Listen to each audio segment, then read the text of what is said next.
Well then, I guess it's time for me to settle it in Smash!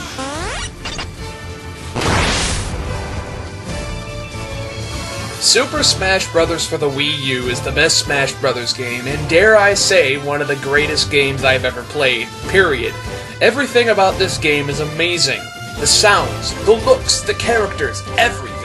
If Smash Bros. Were Guitar Hero, Smash Bros. 4 would be greatest hits. Everything from the past games that made this series great is clearly visible here, along with some new stuff thrown in to make the ultimate love song to gaming history both retro and recent. However, as with everything else, even the prettiest diamond has its blemishes. Now, I'm going to attempt to not bore you to sleep with a 20-part expose like I did with the last Smash Bros. Game.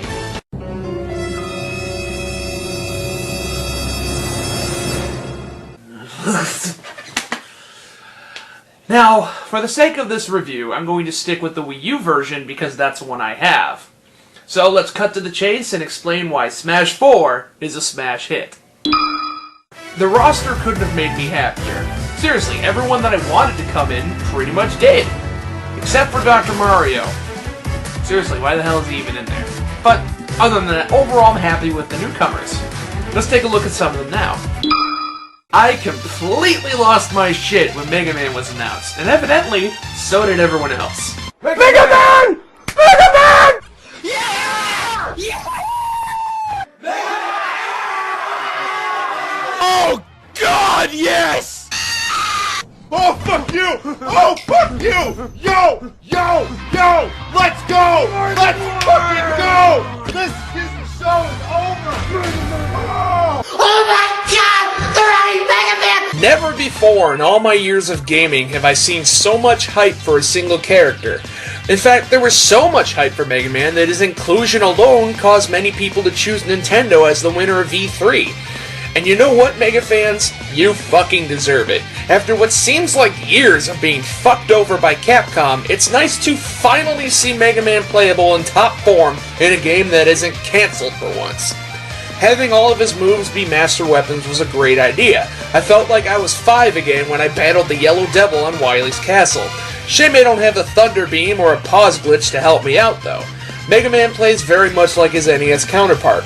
Very few of his attacks are melee attacks. Most of them are ranged and don't do that much damage. If you can connect with his Mega Upper though, you'll send opponents flying. Villager was a cute addition, and his moveset is cute as well. I always liked the Animal Crossing games, so it's about time they had some recognition in Smash other than a stage. Little Mac was someone I wanted in Smash ever since Melee, and with the popularity of Punch-Out Wii, there was absolutely no excuse to exclude him from Smash 4. However, as Doc says, keep him on the ground because you'll get destroyed in the air. He's lightning fast, powerful as fuck, and has the cross counter. He's no Dudley, but at least he'll fight like a gentleman. Considering how much Bowser Jr. has been showing up since his debut in Mario Sunshine, I should have seen this one coming. But nothing could prepare me for this.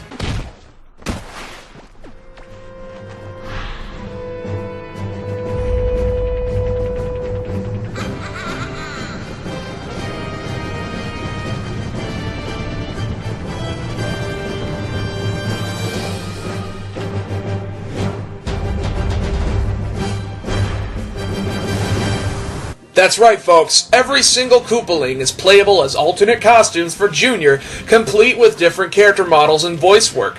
Which begs the question, why the hell is Dark Pit a separate character in this game? I should have seen this one coming, since there's a big Namco Bandai copyright right smack dab at the bottom of the trailer credits. That being said, I'm glad he's in this game. You have Nintendo, Capcom, Sega, and now Namco being represented in one big fun-filled clusterfuck. The only thing that could have possibly made this better was some representation from Konami, either by bringing back Snake or throwing in a Belmont or two. Okay, I lied. 2 things. Why the hell wasn't Wreck-It Ralph invited? He invented Pac-Man? That cherry-chasing dot muncher isn't even part of this game! Duck Hunt was completely out of left field for me. Not that I'm mad he's in the game or anything, it's just out of all the classic Nintendo characters, you chose the one that doesn't even have thumbs. Duck Hunt has a unique moveset, though, showcasing all of the major light gun games. There's also an alternate skin that makes him kind of look like Elliot, which is a huge plus. Speaking of classic characters, I'm just gonna come right out and say it. I never liked the Ice Climbers. In fact, when I first played Melee, my reaction to them wasn't, "Oh, fuck yeah, the Ice Climbers!" but rather, "Who the fuck are the Ice Climbers?" So, I did a little bit of digging, and managed to find a copy of Ice Climbers to play. Turns out, I don't like the game. I understand wanting to represent Nintendo's history, but if you're gonna throw in the Ice Climbers, it makes just about as much sense as throwing in Bubbles from Cute Clue Clue Land. What's interesting is that people had the same complaints about Rob being in Smash. He's only had 2 games, and they both kinda sucked. Why is he even in there? Well, it's simple. Without him, we wouldn't even have a gaming industry. His inclusion as part of Nintendo's clever marketing to their gaming system as an entertainment system saved the gaming world from being destroyed, and as such, he's a welcome addition to the roster. Similar things could be said about Duck Hunt. Yeah, they only had 1 game, but if it was a game that was a huge part of Nintendo history, then why not? It's honestly something I can't really say about the Ice Climbers. Charizard is now on his own, rather than part of Red's team from Brawl, which I'm actually glad they did it this way.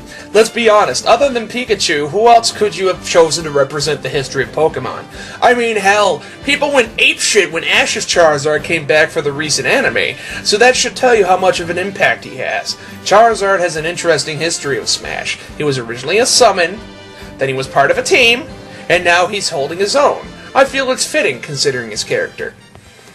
As for everyone else, I never was a fan of Kid Icarus, never played a single Fire Emblem game, and I don't know shit about Xenoblade other than I'm really feeling it! that, and I haven't picked up a single Pokemon game past Yellow in years.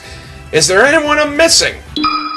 Ah, yes, the Mii Fighters. Smash 4 gives you the chance to create your own characters in the form of Gunner, Brawler, and Sword Miis. You have a good chunk of attacks to choose from, and a wide variety of hats and costumes for full customization. I just wish that costumes and weapons were interchangeable, because there are some costumes that would work perfectly if they were part of a Brawler Mii, and so on and so forth. But hey, with certain things, beggars can't be choosers. It's awesome that Nintendo threw this option at us in there to begin with. Now, I mentioned Dark Pit earlier, and unfortunately we do have somewhat of a clone problem in this game, although it's not as glaringly obvious as it was in Brawl. Grandmaster! Personally, I prefer the egg. We're gonna have fun with this thing. But it's still kind of a minor grievance. I mean, there's no reason for Dr. Mario and Dark Pit to be in there with the inclusion of Pit and Mario. I mean, Bowser Jr. has an entire cavalcade of different characters that he uses as costumes, and Wii Trainer has a male and a female swap. Robin has a male and female version. Excuse me, and it's blah. You know, you could have made Dark Pit as Palette Swat Pit. Maybe Dr. Mario is different enough, and anyway, I'm rambling. This isn't so much a problem anymore because of Smash 4's latest inclusion. Using customization, you were able to give your characters different special moves in order to give them certain advantages on the battlefield. For example, Mario has a regular super jump punch, an explosive jump punch that doesn't travel far but does massive damage, and a super jump which does travel far but doesn't do any damage, making it a recovery-only move. Kirby can replace his Inhale with Ice Breath, Luigi can shoot ice balls, Sonic can do a flaming spin dash, Mega Man has an entire arsenal of weapons from various games to choose from. The possibilities are endless. They also turn clone characters into more unique ones. Ganondorf is essentially a slower Captain Falcon, but using customization, you can replace his Warlock Punch to the Warlock Blade, making him thrust out a powerful sword attack, and make him less of a clone. Now, like Brawl and the other Smash Brothers that came before it, the usual shit is here. Classic campaigns, Smash, trophies, but there are some new modes as well. I won't go over every single one, so I'll touch on the things that interest me the most. Now, I'm gonna be honest, when Amiibos were first announced, I didn't give a shit. I didn't think I was gonna buy any, because I thought they were too gimmicky. That's right, folks. me, the die-hard Nintendo fan, a fan of a video game company which bases its entire existence almost solely on gimmicks and peripherals, thought that interactive action figures were too gimmicky. So I started seeing my friends get them, and I started seeing how rare they were and how collectible they were, and eventually I broke down and already got 2 of them. Yep, Mario and Link, 2 of the more common ones. Now essentially, how they work is that there's a data chip in the base of them, and with certain games, you put them on the either on the 3DS or the Wii U pad, and you're able to either unlock goodies or add stats to characters, and just this all kinds of effects. Like for example, you can unlock new outfits in Mario Kart 8 for your Mii based off of the characters that the amiibos are based off of. And I gotta say, they're actually really detailed. I love the fire effect with Mario. I love the attention to detail with Link. And people do some crazy shit with these amiibos too. Like, I remember hearing about a guy that took a copy of Pokemon Yellow, took the chip out of the Pikachu amiibo and put the chip in there so that when you put the copy of Pokemon Yellow on the amiibo side, on the amiibo spot, it actually works. People do custom paint jobs on these things. People like completely rework these amiibos and add stuff to it. It's just insane. And apparently there's also factory defect amiibos that are worth even more than the original amiibos, like Samus having 2 arm cannons, Marth having 2 swords and shit. It's fucking crazy how obsessed people are with these little plastic action figures that don't even do anything by themselves. You have to buy a system and buy the game that you can use them with. But it's just kind of weird, and I like it. It's back from Brawl, only this time using full control of the Wii U pad. Now you can finally live out your dreams of making Mario fight Sonic on a gigantic lava-dripping penis. Or was that just me? Anyway, it's pretty simple. Draw anything and the stage gets generated. Despite having a limited number of terrains to choose from, people have worked around it to make some kick-ass looking stages. Even me, as much as I don't get why Dr. Mario was in there, I built him his own stage so he wasn't so damn out of place. I also made a decent looking Green Hill Zone, a Mushroom Kingdom, and even the Mega Man 2 title screen. There are also some stage hazards like lava, cannons, moving platforms, and springs. It's a great feature, but the thing that sucks is that Brawl had far more things to play around with. Ice, ladders, conveyor belts, giant mushrooms, just to name a few.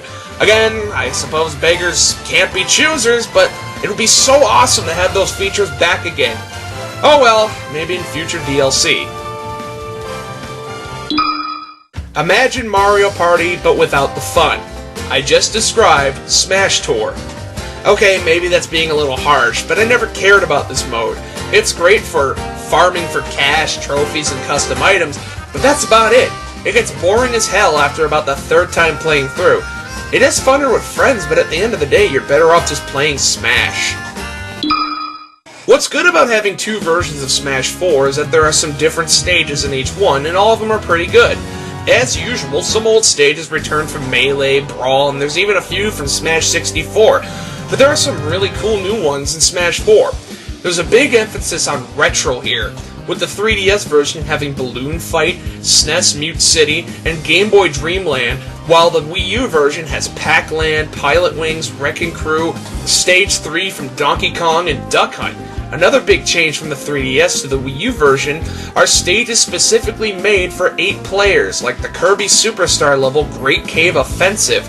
What's sad, however, is that I can't make the best internet joke of all time by having all 8 foxes on Final Destination because apparently the stage is too small, which is even more depressing considering that you can make every single stage a Final Destination. Fuck you, Nintendo. You ruined a potentially legendary internet joke.